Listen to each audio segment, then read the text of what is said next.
Welcome to Forward Talks, a podcast about moving towards sustainability. A quick thanks to our partners, Our Space. Our Space is the first co-working community to connect humans with nature. Designed to bring out the best in us, find out more at ourspace.work.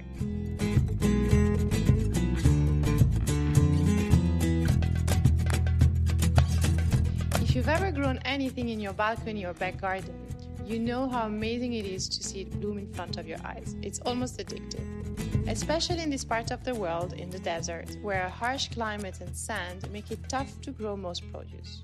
In fact, the story of Greenheart Farms in the UAE started in the same way. Elena Kinane started her garden in an apartment balcony, and this took a turn after the birth of her daughter 10 years ago. You know, initially I did everything just for my own family. So we grew our own vegetables and we looked at feeding ourselves in a healthy way, in a sustainable way. But when I had my kids, or my first daughter actually, I looked at the world in a different way, because suddenly, you know, you feel the love for a child.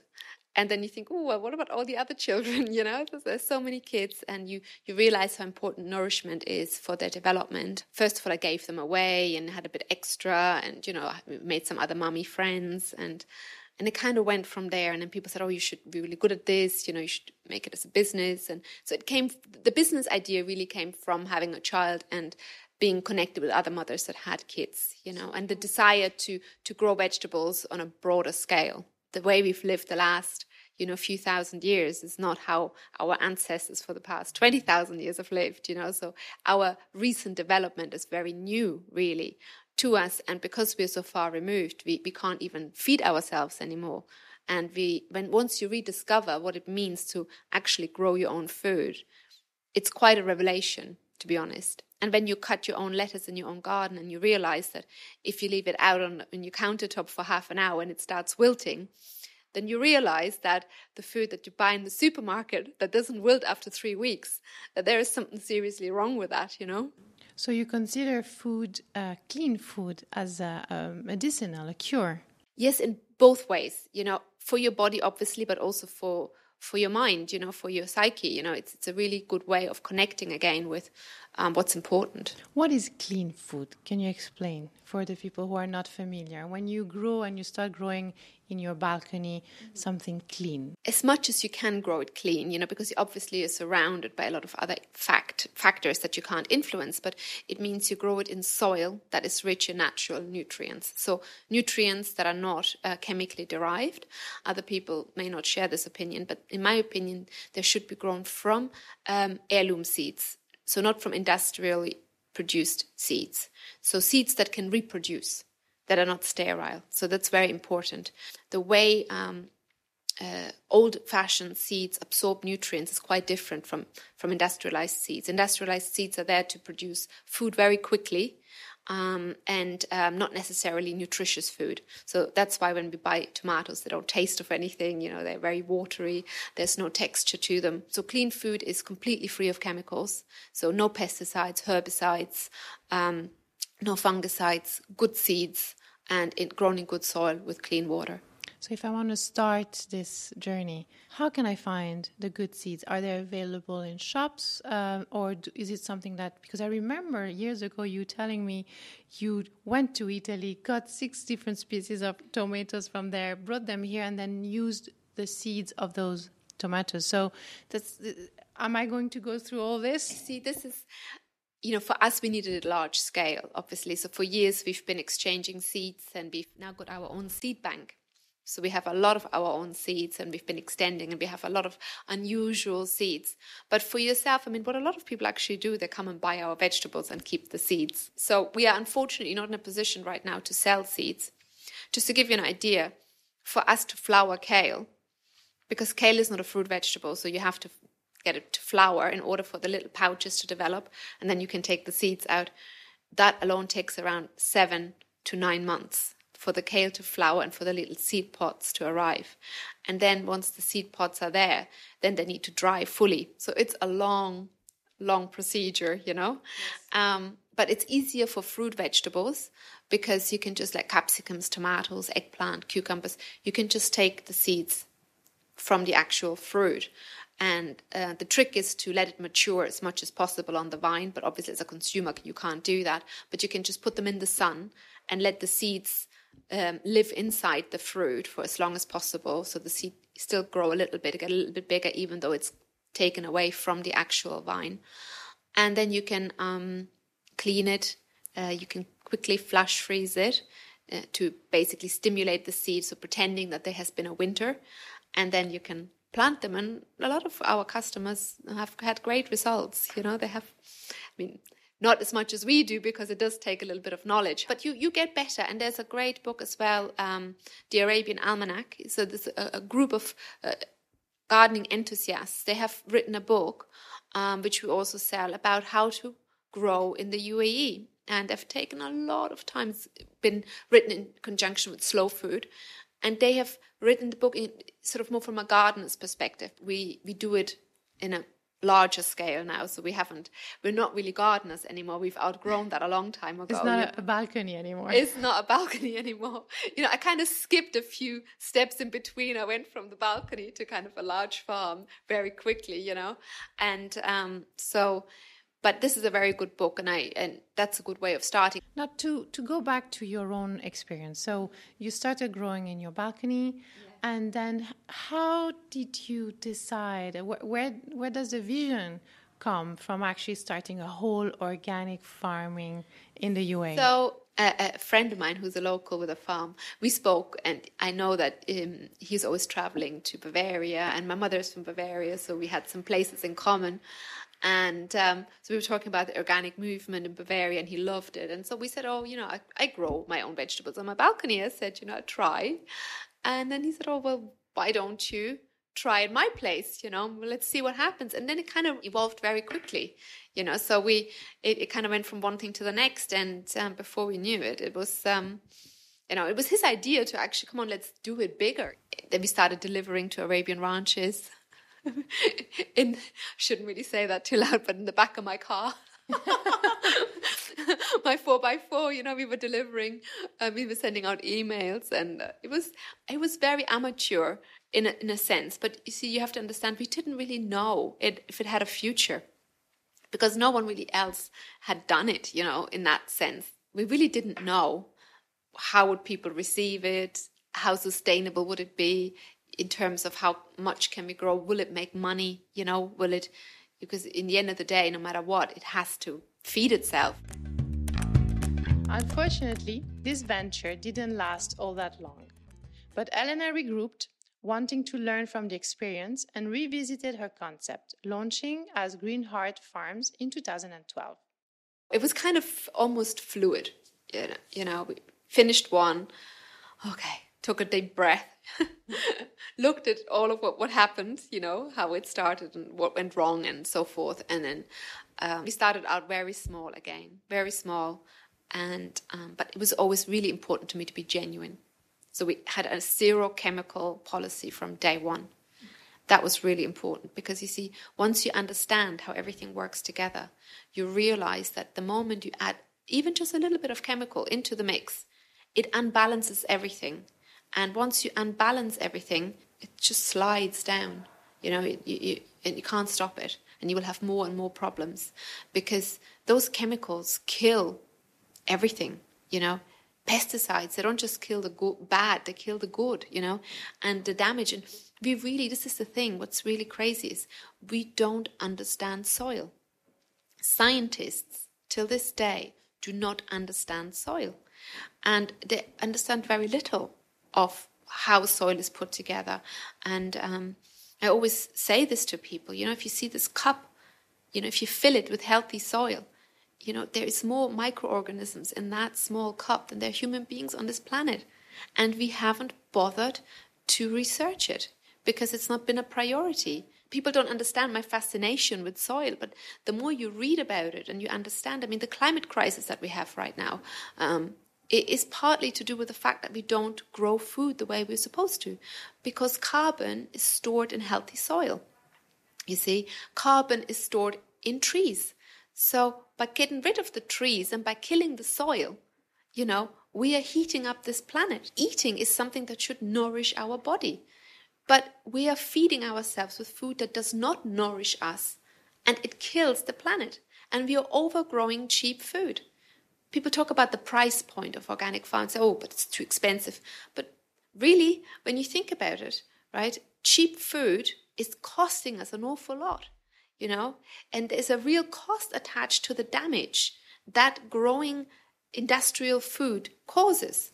I mean, we spend a lot of money in medicines to cure ourselves. We spend a lot of money into supplements and minerals. And when we could get all of that from our food. What fascinates me, when you talk so passionately about the soil, how can you transform the desert sand into fertile soil here in the U.S.? This process for me is incredible, and I think I would really like you to explain how you did, because I know it's a long process. It's a long process. So I really studied how in nature soil regenerates, right? So if you go to the jungle or to any big forest or, any area that is completely untouched by humans, what happens? So they have obviously the seasons. So, the leaves fall down, in the fall, animals crawl around, they crawl through the soil, they poop, they do, so all of this, what actually happens when you look at sort of the year, what happens is the decay that happens, you have to copy it, because it's the decay of the old that nourishes the new, right? So when you grow food in dead soil, it won't nourish you the same way. So I always thought, right, we need to understand first how were we supposed to live. We looked at composting in a way, what are the elements that we need to include? So composting your waste is one element to it. But in order to make the compost a lot more potent, you also need animal manure, especially now when we live in a desert and we have to start from scratch. You see, because we have sand and there's not much in sand.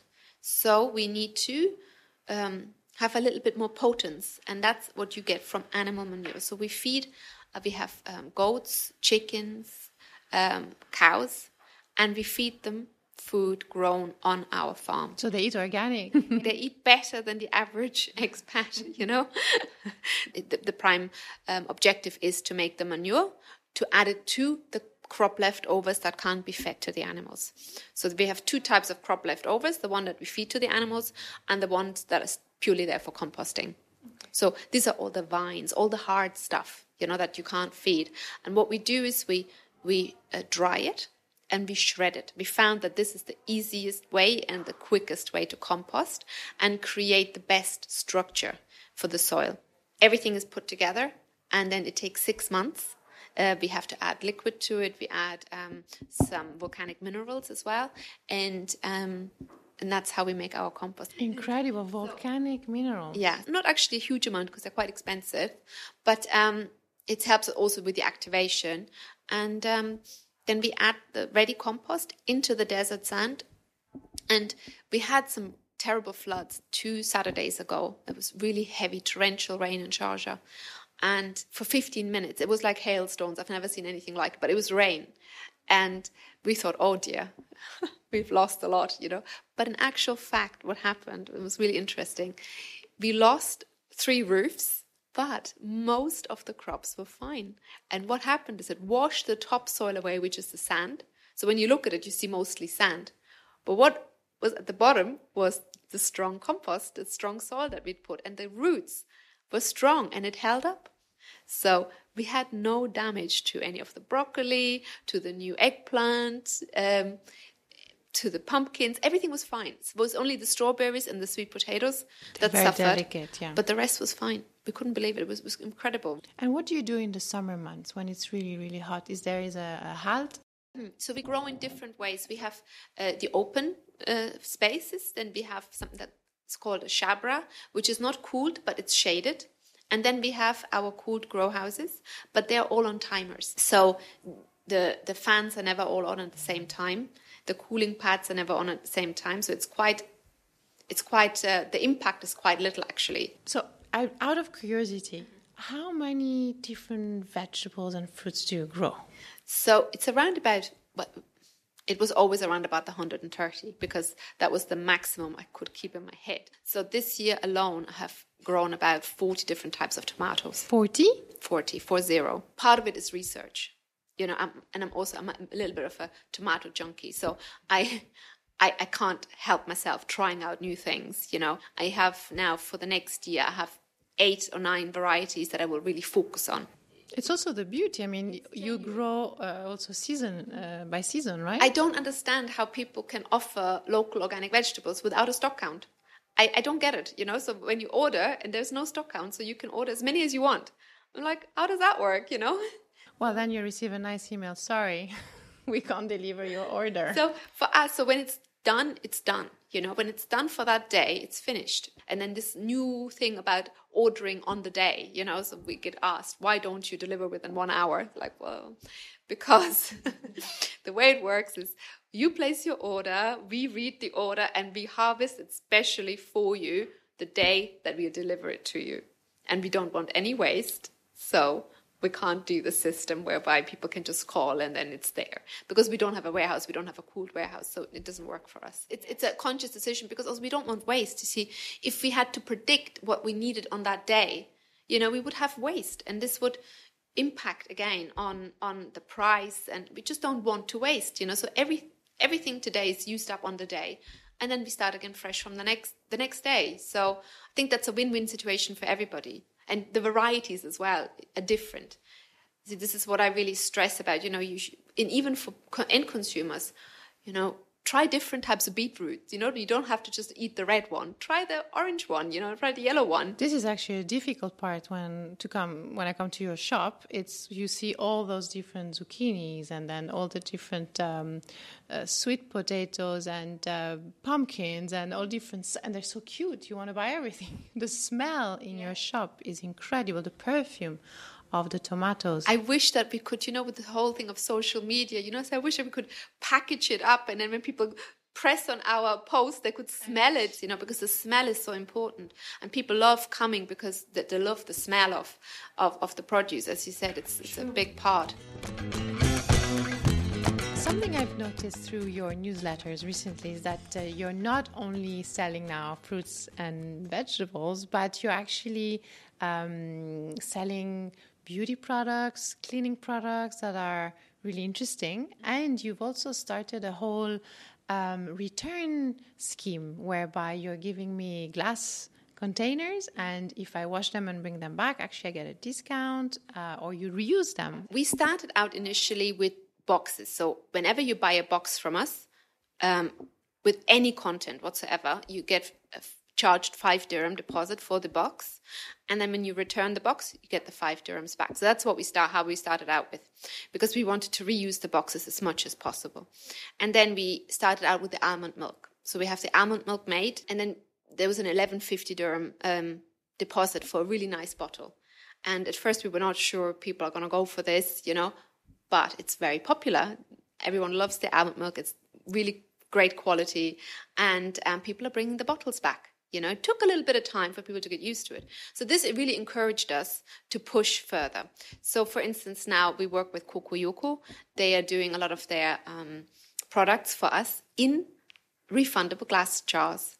So they only do that for us at the minute, but I'm hoping that other companies will also join this effort. And so we're collecting a 5 dirham deposit. And when they return the jar, cleaned, of course, then they get the 5 dirhams back. So there's other products. Shirley Conlon Cosmetics, for instance, we started with them as well. They have this beautiful, organic, best quality skincare range. I use nothing else. And so we've now launched a new initiative, and you buy, when you return 6 glass containers, you get a free eye product, the Eye Glow, or you can get reimbursed 5 dirhams per bottle. And they are reusing the bottles again. So this is a great initiative. And we have our own products as well, several different products. When you buy them, they come in glass jars. We work with the Cycle Bistro as well, for instance. They do a couple of products for us, like the yogurt, the coconut yogurt, or their vegan paleo gnocchi. They come in glass jars, and when you return them, you get your deposit back. We're working with a juice company that will produce the juice in glass bottles and so forth. So there will be a lot more announcements made. And the recent addition, sorry, I forgot to mention, is the cleaning products, and they will be available in refillable glass bottles as well. And more will come over the next few months. This is something that we're really working on expanding. And there's a lot of work involved in this and from everybody. So the customers have to remember to return it, we have to administer all of these empty jars and bottles and boxes. So there's a lot of work. It's not easy, but we've been sort of easing our way into it over the years. And this is something that we really want to expand. So our dream is eventually to have a zero waste operation. And this is a genuine desire. I mean, we started the boxes 7 years ago, and really people didn't quite get the concept, why would you pay for a box? But this is something that comes naturally to us, and we really feel the time is right to step it up a bit, because we are willing to do the extra work. We are willing to reduce our sales if that's what it takes, because some people will not want to do that. And so we lose sales also. That you have to say that very clearly. But I think overall it will be beneficial for everybody, and we are happy to sacrifice a little bit in order to make a big impact long term.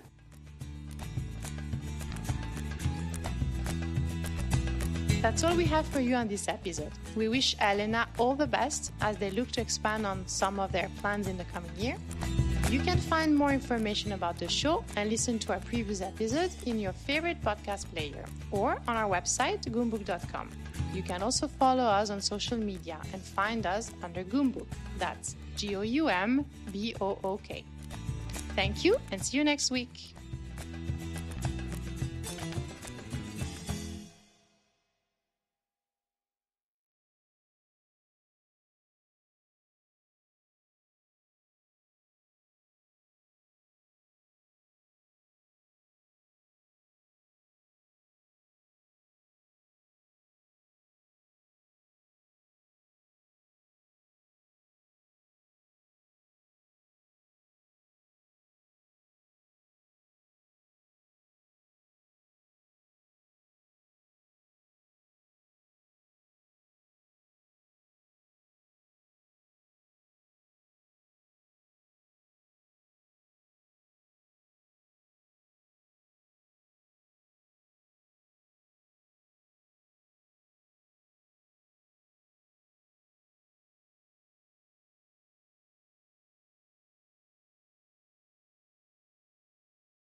It's a conscious decision, because also we don't want waste. You see, if we had to predict what we needed on that day, we would have waste, and this would impact again on the price, and we just don't want to waste. So everything today is used up on the day, and then we start again fresh from the next day. So I think that's a win-win situation for everybody.